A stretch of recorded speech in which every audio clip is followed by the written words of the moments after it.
Welcome to Destination Unknown, and we're about to unpack our compass, our roadmap, our flashlight, and everything else. And I'm joined by my co-host, the very lovely Michelle Hubbard. And hello, welcome to my home. Welcome to our show. yes, and you have brought along a special guest today. Yes, this is my friend Harry Poliak. He and I went through the Hendricks Institute training together. That's where we both received our coaching certificates. And we graduated on the very same day in September of 2014. And you know, one of the letters we've kicked around and one of the tools for traveling in the unknown, that's for sure, is being able to face fear. And that's something Harry's going to be, sharing, playing? Yeah, that's what I'm going to do. I'm going to show up as I am, experience and express, and have a good time with you guys. And hopefully some insights and learning and great discoveries will happen.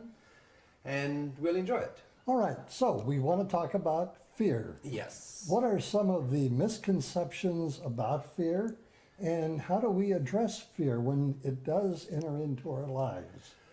Well, I think the big misconception is that we all have fear. Fear is part of our nervous system. It's what's kept us alive, and people might say, oh, I don't get afraid. So that's a big misconception, that I don't get afraid.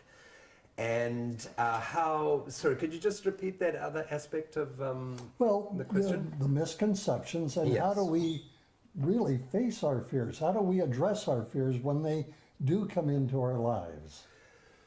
Well, I would imagine each person addresses the fears their own particular way, and the way that I address my fear is to notice what's happening in my body. So, for example, I may have a bit of sweat. I have some sweat happening on my hand, and I know that I have some fear. This is new for me. I can feel it inside my body. I'm noticing my breath. And I feel little tinglies inside me, and oh, I'm feeling scared right now. So the best way to address it is to acknowledge it and get friendly with it and welcome it, because it's something that's happening. So how do you get friendly with fear? I don't foresee anybody going, hello, fear. How are you? How do you address it, though? Well, how do I address it? I say, hello, how are you, fear? And what I'm curious is, what prevents you from saying, hello, fear, how are you? Probably because I'm afraid. So I think the easiest way to address something is to recognize that it's happening. If I don't recognize that it's happening, it's not possible to address it. And the way that I've been trained myself and learned to address it is to notice what's happening with my breath and give myself a big breath, because what that will do is provide oxygen to my body and support me in being alive, because if I'm not breathing, then my system is likely to be shutting down. So that would be a really great way to address it. And you're probably spot on, because I notice that when I have encountered certain experiences, you know, I might have a little shortness of breath. Right. Might have a little twinge going on, this is uncomfortable for me. Right. And so, yes, it is good to recognize that your body has some responses. I'd never put it in that perspective before. Yes, well, the body responds. For example, take an earthworm. What happens to an earthworm when you poke it with a stick? It curls up. It curls up. So that is the body's response to a fear, a stimulation. It's something that stimulates, and the body has its inbuilt reaction because it's survival. And what has happened is we're conditioned to not pay attention. For example, I'm a boy, so boys don't cry. So tough it up, suck it up. All those things that happen keep you separated from connecting to what's going on. So if a person is faced with fear, first of all, recognize it. Right. And then what's the next step? Well, I think the next step is, I would reiterate it again, the very first step is to breathe. Like, that would be the most beneficial thing that you could do, is give yourself some breath that supports calming your body. And then what I've learned to do is to play with my whole body. And the training that I've done with Michelle incorporates something we call fear melters, which are body movements that I can use that can support me in getting back into myself. Because what happens is when I go into fear, something happens in my brain. My thinking brain shuts down and my reptilian brain shows itself. So imagine the brain covered my cortex, which is my thinking brain, that covers my reptilian brain, and I get scared and I flip my lid, and that's what's there. It's my reptilian brain, and I'm going on survival mode. And when that happens, adrenaline happens into my body, and that keeps that whole cycle going. It doesn't sound like a very good place to be making any sort of a choice of action or reaction or decision from either. Definitely not. I would imagine lots of, well, for myself, I have in my life made decisions that were based on fear, and they didn't turn out too well. I would imagine that's probably true for all of us. Yeah, We do. absolutely, yeah. It's a knee-jerk reaction Right. where we haven't really processed everything through to its fullest, haven't thought it through to its fullest, and so we recoil and we react and we wind up hurting ourselves. Yes, definitely. And so one of the things to know is that fear is really important. It's for our survival. And my body requires that. And I'm here because of that. I've survived this long. And one of the good things to know is how does each individual respond to fear? And that's very evident if you notice someone when you're having an interaction and they're very excited. You can generally see familiar patterns that happen in the body. So for example, if someone goes back like that, then, they're trying to leave the scene. Something might be going on for them that's indicating that they're afraid, and that's a flee move, because the four types of ways we deal with fear are to fight or to flee, which is, I'm really good at that, and to faint, which is sort of going blank or going stupid or energy leaving your body, and to freeze up like the deer in the headlights. And I'm wondering, Bill, do you have any idea how you react to fear? What happens with you when you get afraid? Can you tune in and notice what you might do? That's a great question, and I think that for myself, Right. it would be to be like that little earthworm, and I'll recoil. Okay. And that's like, oh, that doesn't feel good, or that doesn't seem right to me. Right. And then try to, work through with whatever's going on, because as we have talked about in the past, fear in my books is nothing more than false expectations appearing real. Okay. Yes. Like, are you thinking there's a lion coming for you, but it's not? No, and here's the thing. When I say false expectations, we always fear for the worst, but hope for the best. Right. Well, I Okay. think fear definitely triggers stories. Yeah. We can make up all sorts of reasons that we're feeling scared, and all they take us back into is feeling scared.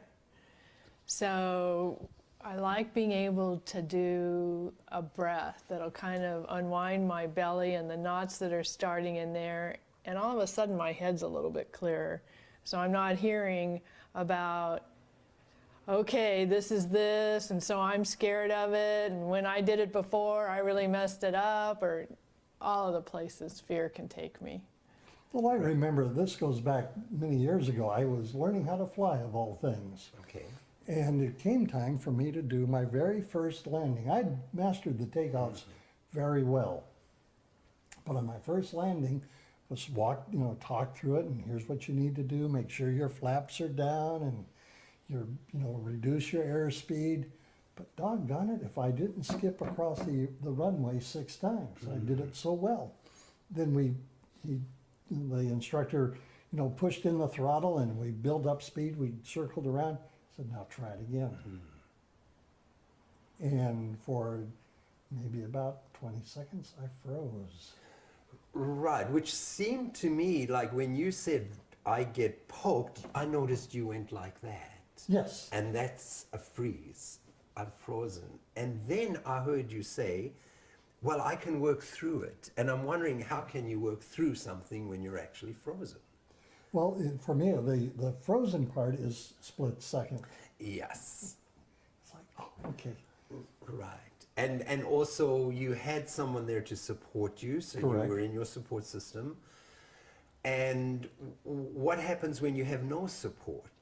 And that freezing can actually get a hold on, well, maybe not you, but some people can get held so stuck with that freezing. And they can become paralyzed. Yes, and we can become paralyzed. I That's had that correct. actual experience for a couple of Yeah. years. It took me maybe a couple of hours to actually get myself out of bed because I was frozen in my fear of what the day would be bringing me and what it was around finances for me at that time. And I was telling myself stories, well, if I stay in bed, then I won't use water and I won't use electricity and then I won't run up money. And then, I got to where I couldn't move. And what brought me out of it was first recognizing that I was frozen, because when you're in that trance, you may not even know you're in the trance at first. Correct. And then I did turn to breath, and then I'm wondering if you'd be willing to share some of the fear melters, because I found them helpful. Yes, I would. So let's for a moment just pretend that we're going to be experiencing the fear. So for a moment, get yourself as stuck as you can. Make yourself stuck. And see how that feels. See how that feels. I feel like really tight. I'm not moving. Yeah, that's it. You feel tight. My breath I can't move right now. I'm just. Yeah, my breath is gone. So I'm that would in be the like fear freezing. pose. Okay. So now do the fight one. Like stick your jaw out as though you're going to fight the world and go, oh yeah. Yeah, looks like we all got a little bit of fight in us. And then just imagine yourself disappearing from yourself, like fainting out. I noticed too there I have no breath when that happens. And then flee, well, I think I'll just turn away from you guys. That would be the... Honestly, I used deodorant this morning. Yeah, I'm not sure it's got anything to do with how we all smell, how we show up. I think it's just hardwired inside of it. So those are the ways that we behave when we're afraid. So you might recognize those in yourself, and sometimes we have combinations of those moves. So what I want to show you right now are some very simple ways if you can recognize the way Sure. you behave, and we could do that, we could figure that out, and we'll bypass that right now. Let's say you're fighting, and you've gone into fight. The easiest way to do something is to just begin to slowly move your body. Imagine yourself as like seaweed swaying in the ocean. When So think of something that you might be up against. Yeah, and I totally go into that with tech support. Okay. They're there to support me, but Yeah. I'm so scared of being without technology or not understanding what they're saying that I go into this total resistance. I hear it right here. And when you were talking about the relaxing and moving, I started to move my neck and I instantly took a breath in. Yeah, I so- mean, it just opened it up. Right, so think about being up against tech support and not moving, and then moving and seeing if you can make that connection. Oh, I have a more friendly relationship with myself when I'm moving. So that would be for the fight. For the freezing, the movement is just to begin wiggle. So you can do, and this is something you could do in a meeting. Let's say you're once scared in a meeting and you're not prepared and you're asked a question or something and you feel yourself frozen, you can just wiggle your toes or wiggle your fingers, wiggle your shoulders, something like that. People might think you're just... This is what being- literally got me out of bed Yeah. when I was so frozen. And, panic attacks, people who suffer from them, we get in a place where we can't move. And all I could move was my fingertips. And it just started there. But being able to take the breath that allowed me to be present enough to remember to wiggle something, that's what started the thawing process for me. Okay. I found it very powerful. Oh, I'm really happy to hear that. Yeah. Yeah, I find that very useful because it's something I can do out of view of anybody else, and it supports me in loosening myself up. So that would be If you're frozen. The fear move for you frozen, and the fear move if you go faint. The easiest way is just to welcome yourself back to yourself. So let's say you're feeling faint and you don't want to draw too much attention. You could always do it as though it's a yawn and, oh, I'm so tight in my shoulders, I just need to stretch right now. And I've kind of done it under the table sometimes, Okay, you know, kind of putting it into my belly where the knots of fear are all tied up anyway. Right, bringing those parts of you that want to run away back, or bringing some things back into you. And I like it that our mentor, Katie Hendricks, calls them love scoops. So you're scooping up love, bringing it into your body. Right, very, very subtle. And often it's easy to get caught up in it. I've got to bring myself back. Well, no, nothing's happening. That's not I'm just like, helping. that's not helpful. I'm just in that motion.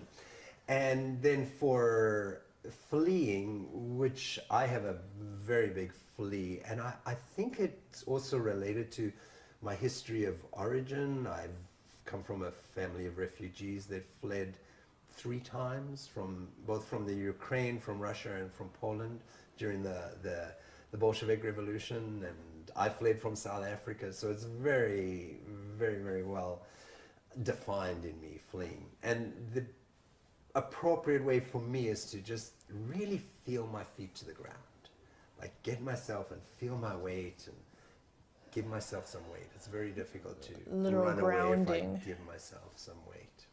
You know, I equate that fleeing with, and I hesitate to use the word coward, but aren't you kind of cowering away from that situation? Well, it's a safety factor. It might require me to cower away from a big guy who wants to cause me harm. I don't see anything wrong with it. Self-preservation, it comes from self-preservation.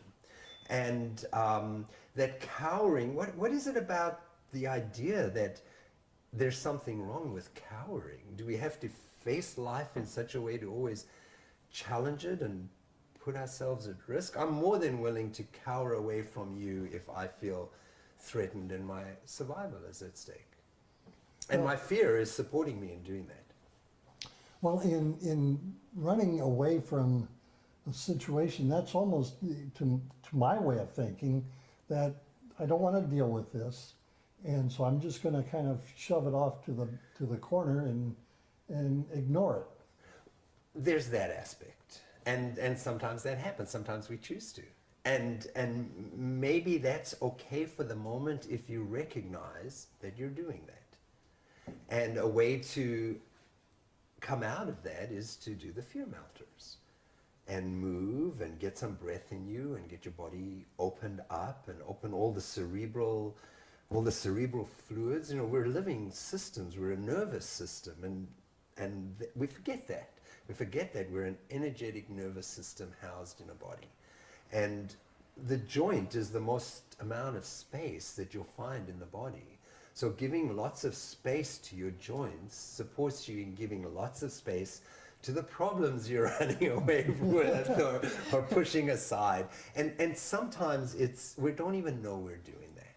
So I'll give you an example. I had prior to joining the Hendricks training and getting skilled in staying located, I was in a relationship with someone and we had something happen, and all of a sudden I noticed I was walking out the door without even choosing that or knowing it was happening. I was halfway through the door going, wow, you're leaving the room.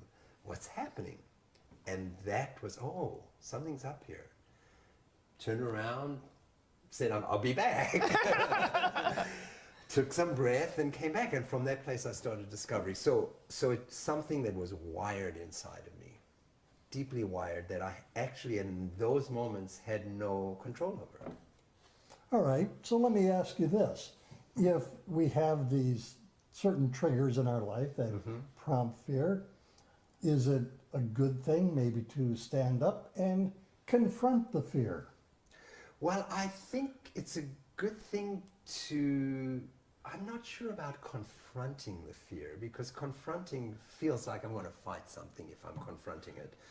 I think facing the fear doesn't necessarily mean I'm going to confront it. I could face my fear from underneath a cover. I could be so scared and hiding, and I can still face my fear. So I would say for semantics, yes, it's a good thing to face your fears. And you might look for yourself, does confront mean I'm up against something? And maybe confront isn't a very good word, because, you know, you talk about fighting, Yes. but maybe to use a term that Michelle has taught me, facing the fear. Facing the fear. And come, you know, nose to nose with it. Right. And not let it get the best of you. Yes, and if in that moment it does get the best of you, then face that and be friendly with that, and because it's happened. And all too often, my experience is that I'd like to deny what happens, and that just doesn't serve, because it's happened. So And it'll keep coming and back. it will keep coming back. So the what I like to do is I like to just get friendly and have fun. Very Very, good. very much to get friendly with it. And by what I mean friendly is maybe I need to just give myself a hug in that moment. Maybe I appreciate myself for the experience I'm having in that moment, and give myself some loving attention. Well, you know, you talk about hugs. You know, my theory on hugs is hugs are great to give, even better to receive. Yeah, that's really good. You like Yeah, that? I like that. Yeah. Well, Michelle, do you have anything to add? I was just going to say that, you know, as an emergency go-to fear way of being with it, turn to your breath. I breathe all the way into my belly, because that's where my fear gets me all knotted and glitched up. And then any sort of movement you can do will help you become what is one of the most bravest things you can be, present with and as yourself. And then that's the gift you give to whatever the project, the person, the experience is that at first felt scary. Yes. I think a lot of fear comes from the unknown, because we don't know what's out there. And our minds think they have to know. Yes. And often it's the future. Like often where humans locate themselves is either in the past, so the fear I might repeat that, or the future, the fear of the unknown, and I totally am not connected to where I am in the moment, which is the only place it really exists. Yeah, and another quick example. I mean, when I first got into this business, you know, it was totally new to me. I had the fear of even getting up in front of 2 or 3 people and talking. And I had, back in the day, a junior high school counselor tell me, you will need to take this course, speech and drama. And I went, no, I don't. No, you don't. Or yes, you do. And I, no, I don't. Yes, you do. We had an argument. He won. But it proved out to be a very good thing, because I was afraid to get up in front of people. Right. That just scared the bejeebers out of me. Yes. But I overcame it, and then eventually I got connected with somebody in the business, and they mentored me for about a year, and that was a long time ago. Right, and that's really, thank you for sharing that, and I'm so grateful that you overcame your fear, and you're here now, and you did what you did. And I'd like to just point out, and if you're open to that, Sure. that I noticed that the signature, and you could tell me if you can relate to this, is that you have a flee move and a freeze move, because when you were sharing that story, you went like that. Oh, and yes. that's like frozen, and I want to leave. Yep, and that's about what I wanted to do at that point Exactly. in that school counselor's office is, oh no, I don't want this. No, no, no, no, no. Yes, yes, yes. No, no, no, no. Yes. Yes, yes, yes, yes. All right. So you also bring that fight in there, and you're willing to fight with yourself about that kind of chaotic movement. So I would heartily invite you to play with any kind of movement when you notice yourself either freezing or leaving the room. And that goes for the audience as well. fear melters are a great way to get yourself back into yourself, to be with what's happening. Wonderful. Listen, this has been a great time. Michelle, as always, I would be remiss if I didn't allow you the opportunity to share with people your contact information. Yes, thank you. I'd love to hear from you and explore fear with you. My email is Michelle, Michelle, Hubbard, Hubbard, number 4, letter U, @gmail.com. And Harry, Great. thank you so much for your input and insight today. You're welcome. Thank you. This has been fun. Can Harry give his email address all to means, people as by all a means. playing with fear expert here? Thank you. So my name is Harry Poliak, and my email address is Harry Poliak. That's spelled Poliak .r@gmail.com. So it's harrypoliak.r@gmail.com. And I have a website. It's called connectedconsciously.com. And I invite you to look at it, and I hope to meet some of you. Thank you. Wonderful. Harry Poliak and Michelle Hubbard. I'm Bill DeFoi. I was going to say, and this is Bill DeFoi. Oh, you've been watching Destination Unknown. We're going to put away our roadmap, our compass, and our flashlight, and we'll see you next time. This is a production of the Heritage Media Group. Thank you, Bill.